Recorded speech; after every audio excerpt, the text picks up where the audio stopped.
Hey guys, welcome back to my channel study with Jyoti. तो आज का हमारा टॉपिक है भारत विभाजन के उत्तरदायी कारण। भारत का विभाजन माउंटबेटन योजना के आधार पर निर्मित था। माउंटबेटन की योजना जो आई थी उसके बाद ही उसी के आधार पर भारत स्वतंत्रता अधिनियम 1947 आया था। ये मैंने आपको समझा दिया है भारतीय स्वतंत्रता अधिनियम। अगर आपने उस वीडियो को नहीं देखा है तो आप उसे देख लें। और इसी अधिनियम के आधार पर इसकी योजना भारत विभाजन के उत्तरदायी कारण इन्हीं अधिनियम और इसी माउंटबेटन योजना के आधार पर हुए थे। इस अधिनियम में कहा गया कि 15 अगस्त 1947 को भारत व पाकिस्तान अधिराज्य नामक दो स्वतंत्र उपनिवेश बना दिए जाएंगे। तो 15 अगस्त 1947 को भारत और पाकिस्तान दो राष्ट्र बनाए जाते हैं, अधिराज्य नामक दो स्वतंत्र उपनिवेश बना दिए जाएंगे। ये फैसला लिया जाता है और उनको ब्रिटिश सरकार सत्ता सौंप देगी, ये फैसला किया जाता है। स्वतंत्रता के साथ ही 14 अगस्त को पाकिस्तान अधिराज्य और 15 अगस्त को भारतीय संघ, जो बाद में भारत गणराज्य बना, की स्थापना की गई। तो 14 अगस्त को पाकिस्तान की और 15 अगस्त को भारत संघ की स्थापना की गई। और भारत के विभाजन से करोड़ों लोग प्रभावित हुए। विभाजन के दौरान हुई हिंसा में करीब 10 लाख लोग मारे गए। तो जो विभाजन हुआ उसके दौरान जितने भी हिंसा हुई उसमें करीब 10 लाख लोग मारे गए और करीब 1.45 करोड़ शरणार्थी जो थे ने अपना घर छोड़कर बहुमत संप्रदाय वाले देश में शरण ले ली। जहाँ उन्हें बहुमत ज़्यादा दिखा वहीं पे उन्होंने शरण ले ली। अब हम देखेंगे कि कारण क्या थे, क्या क्या कारण उत्तरदायी थे भारत विभाजन के लिए। तो सबसे पहला था मुस्लिम लीग का गलत दृष्टिकोण। तो भारत के विभाजन में मुस्लिम लीग का स्वार्थी दृष्टिकोण जो था वो हमेशा महत्वपूर्ण रहा था, क्योंकि मुस्लिम लीग बस अपने ही स्वार्थ के बारे में सोचती रहती थी। और प्रारंभ में तो मुस्लिम लीग की स्थापना मुसलमानों के हितों को ध्यान में रखकर ही की गई थी।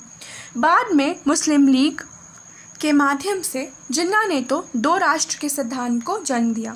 तो मुस्लिम लीग के माध्यम से ही जो जिन्ना थे उन्होंने दो राष्ट्र का सिद्धांत को जन्म दिया और मुसलमानों के बीच इसका जमकर प्रचार प्रसार कर पाकिस्तान की स्थापना पर उन्होंने जोर लगाया।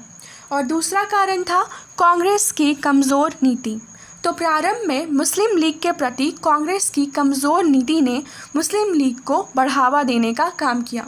तो प्रारंभ में क्या होता है कि मुस्लिम लीग के प्रति कांग्रेस जो रहती है वो कमज़ोर नीतियां अपनाती है, जिसके वजह से मुस्लिम लीग को बढ़ावा मिलता है और वो ऐसे निर्णय करने लगते हैं।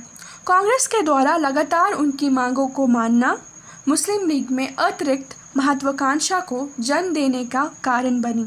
जिस तरह कांग्रेस मुस्लिम लीग की सारी जितने भी मांगे थी उसे मानता जा रहा था, उससे क्या हो रहा था कि मुस्लिम लीग की महत्वाकांक्षा, उनका कॉन्फिडेंस बढ़ता ही जा रहा था। और जिसका परिणाम था अलग पाकिस्तान की मांग। और मुस्लिम लीग के द्वारा जिस तरह उनकी महत्वाकांक्षाएं बढ़ती गई उसी तरह उन्होंने क्या किया कि उन्होंने अलग पाकिस्तान की मांग रख दी, जो मुस्लिम लीग के द्वारा ही रखी गई थी। तीसरा है ब्रिटिश सरकार का रवैया। तो विभाजन का जो मुख्य कारण था वो अंग्रेज़ों की नीति ही रही थी। अंग्रेज़ों ने प्रारंभ से ही भारत के हिंदू एवं मुसलमानों के बीच फूट डालो और शासन करो की नीति को अपनाया था।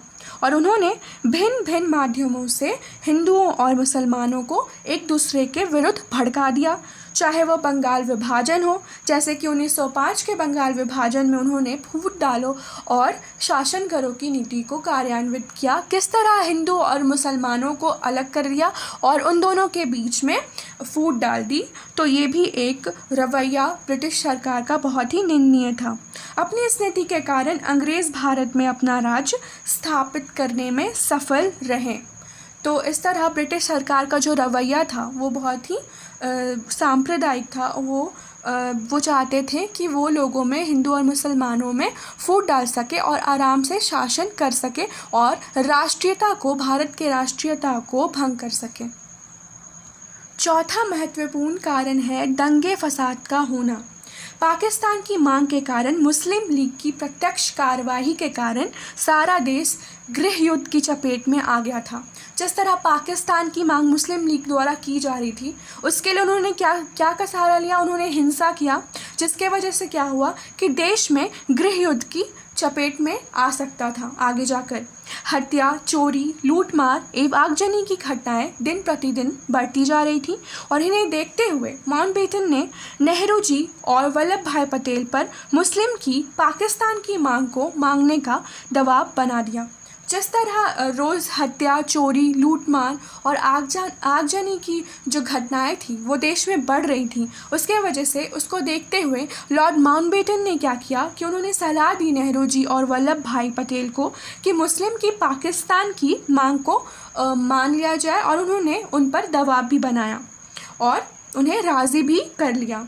सरदार पटेल ने नवंबर 1947 में नागपुर के भाषण में देते हुए कहा था, तो वल्लभ सरदार पटेल क्या कहते हैं कि जब अंतरिम सरकार में आने के बाद मुझे यह पूर्ण अनुभव हो गया कि राजनीतिक विभाग के षड्यंत्रों द्वारा भारत के हितों को बड़ी ही हानि पहुंच रही है। तो उन्हें ये अंदाज़ा हो चुका था कि अंतरिम सरकार के आने के बाद राजनीतिक विभाग में षड्यंत्रों द्वारा भारत के जो हित हैं उसकी हानि हो रही है, और उन्हें यह विश्वास हो गया कि जितनी जल्दी अंग्रेज़ों से छुटकारा पा ले उतना ही अच्छा होगा।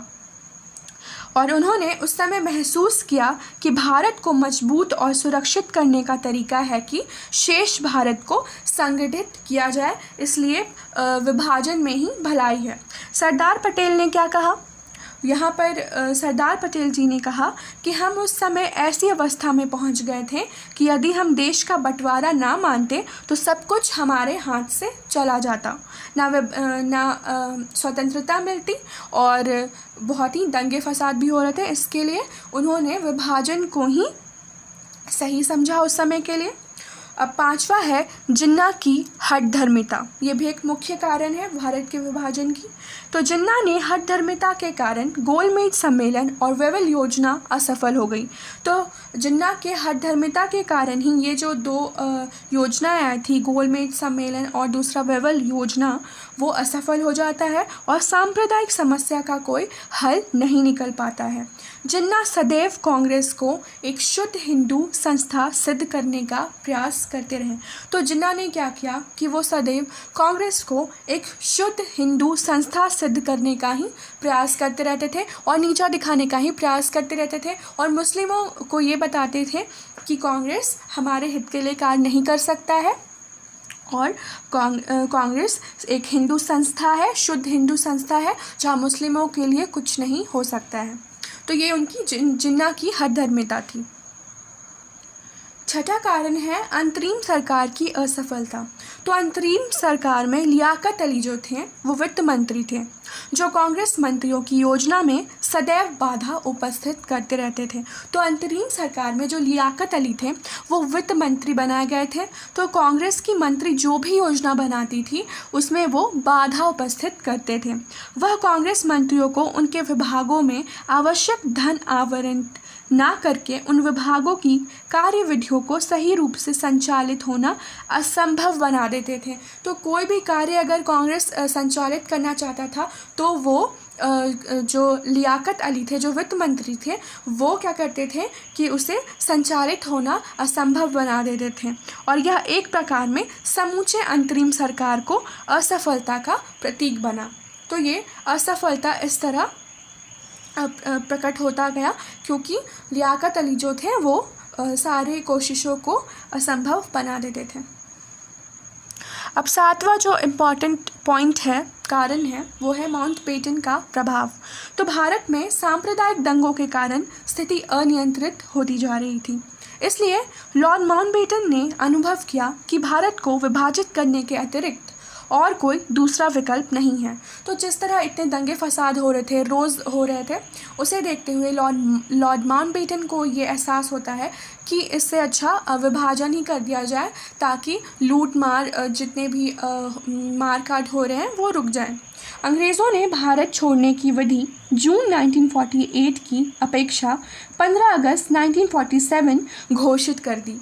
अब उन्हें इन दंगों से काफ़ी परेशानी हो रही थी, इसलिए जिस तरह उन्होंने तिथि का निर्धारण किया था कि जून 1948 में ऐसा स्वतंत्रता दिया जाएगा, लेकिन उसके अपेक्षा उन्होंने पहले ही 15 अगस्त 1947 को ही इसकी घोषणा कर दी थी। अतः कांग्रेस के सामने केवल 2 ही विकल्प बचे थे। पहला था गृहयुद्ध, या तो उन्हें गृहयुद्ध करना पड़ता मुस्लिमों से या फिर पाकिस्तान की मांग, और इसलिए उन्होंने पाकिस्तान की मांग को ही मान लिया और इस तरह भारत का विभाजन हो गया। 8वां है सशक्त भारत की इच्छा। कांग्रेस के नेता मुस्लिम लीग की अदंगा नीति और तोड़ फोड़ की नीति से तंग आ चुके थे। जितनी भी तोड़ फोड़ की नीतियाँ हो रही थी उससे कांग्रेस बहुत ही तंग आ चुके थे और अंग्रेज़ी सरकार भी कहीं ना कहीं इससे तंग आ चुकी थी। इसलिए उन्होंने अनुभव किया कि मुस्लिम लीग की इस नीति के कारण भारत कभी सशक्त राज्य नहीं बन पाएगा। इसलिए उन्होंने यही सोचा कि हमें विभाजन ही करना पड़ेगा, या तो गृहयुद्ध करना होगा या फिर विभाजन। तो उन्होंने विभाजन ही सही समझा और इसके कारण भारत को काफ़ी हानि भी हुई, क्योंकि उनके अखंडता की भारत जो अखंडता का हमेशा ही समर्थन करता आया है, उससे उनका जो ये स्वप्न था कि भारत अखंड रहेगा, वो उनकी ये स्वप्न तो पूरा नहीं हो पाया और इस तरह भारत का विभाजन हो जाता है। और ये भारत का विभाजन के मुख्य कारण यहीं पे समाप्त होते हैं। तो अगर आपको मेरा वीडियो पसंद आया तो प्लीज़ मेरे वीडियो को लाइक करें, शेयर करें और मेरे चैनल को सब्सक्राइब करना बिल्कुल ना भूलें। Thank you.